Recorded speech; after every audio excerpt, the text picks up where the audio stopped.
Well, ladies, this is exciting. We're going to be talking about mental health and Black women, a topic that for a long time we didn't hear a lot about. Hi, gorgeous. But are slowly starting to hear more women like ourselves talk about mental health. And I know you have all heard the phrase, the strong Black woman.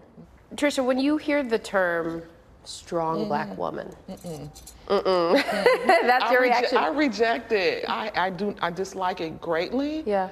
I reject it. I know that it has its roots in slavery, in plantation labor, chattel slavery. It is this stereotype that was placed upon Black women to box us in, to manipulate us, to make us not see ourselves as full divine beings, to push us. Strong Black woman, to me, allows so much time for abuse and manipulation, for not resting, for burning yourself out. Like, we really have to look at what's systematically happening that's making us be so, traumatized by our pace of life. And so the strong Black woman has never been anything I've ever related with. Superwoman, I want rest, I want ease, I need help, help me now. I want help. And so I really like to dismantle and pull back the veil around that term. Like, we shouldn't be claiming it. It makes me think of a Malcolm X quote. 60 years ago, Malcolm X said, "The most disrespected woman in America is the Black woman. The most unprotected person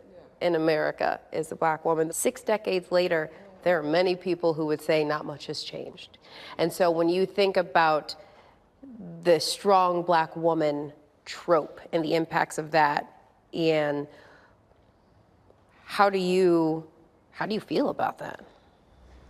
I 100% believe that we need to remove the idea that every Black woman must be a strong Black woman. The problem is that I don't think we've yet decided what Black women can be in the space that's left behind from that space. And the idea is, be yourself. Who is allowed to be themselves in this world, especially Black women? And I have to also highlight the fact that as a Black trans woman, a girl denied of my girlhood in Birmingham, Alabama, and growing up, and the model of womanhood that I tried to emulate and follow was the strong Black woman. And now I'm suddenly in this new space. Do we have space for soft Black women? For emotional Black women? For Black women who aren't really good at their jobs, but are great as people and human beings? Are we prepared to make space, and not just make space for, but honor the humanity of Black women who don't really have much to contribute as far as a product, yet have so much to contribute as far as people? Dr. Williams, how often are these topics brought up in your office? These conversations, I'd like to say are common, but they're not. I was speaking at an engagement a few weeks ago, and a woman, people come up and they ask you questions later. And she said, "I think what you said was amazing, but can I ask you something? Who takes good care of you?" And I said, "You can't ask me that." She said, "Yes, I'm asking you." And I said, "I can't say."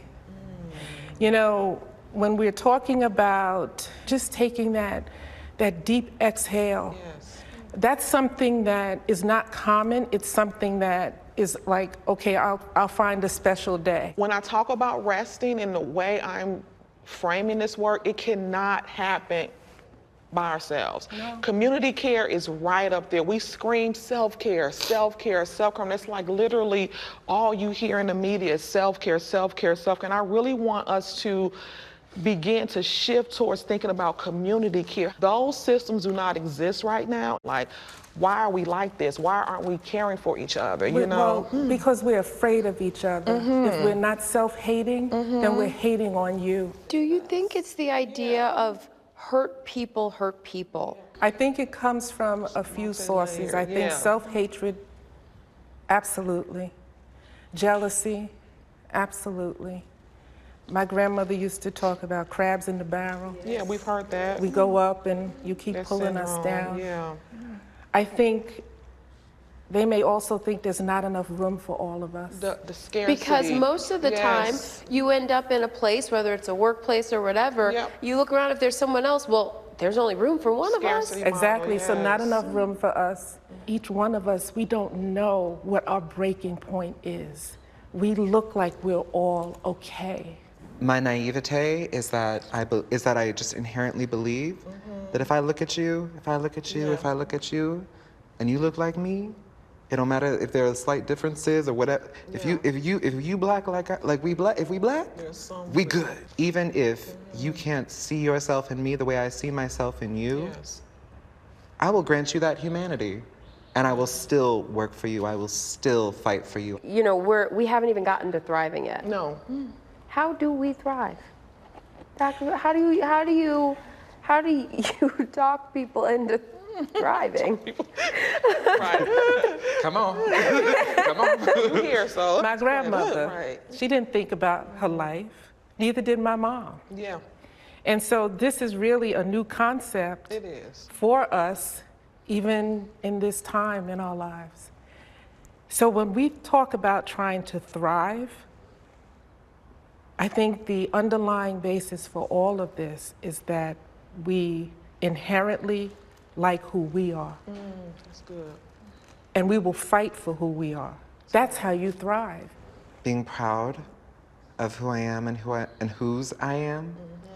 And also letting myself fall. Yeah. Letting myself go, you know, in the past 2 years, deeper and darker than I've ever let myself go. That has been the key to it for me, of just saying, okay, well, girl, I'm trying. Like, I'm trying, and no one can say that I'm not. When I think about other black women in my life, like always boosting them up and letting them know that you are enough, you come with so many gifts and talent that just were given to you at birth that you have in you. And so those foundational key allow me to tap into spaces of thriving at many points in my life. I mean, this was such a powerful conversation. I think, like, you gotta lean into the lows because that's where the lessons are. And that is what keeps you going to the next height. So thank you all for sharing so much. Hi everyone, George Stephanopoulos here. Thanks for checking out the ABC News YouTube channel. If you'd like to get more videos, show highlights, and watch live event coverage, click on the right over here to subscribe to our channel. And don't forget to download the ABC News app for breaking news alerts. Thanks for watching.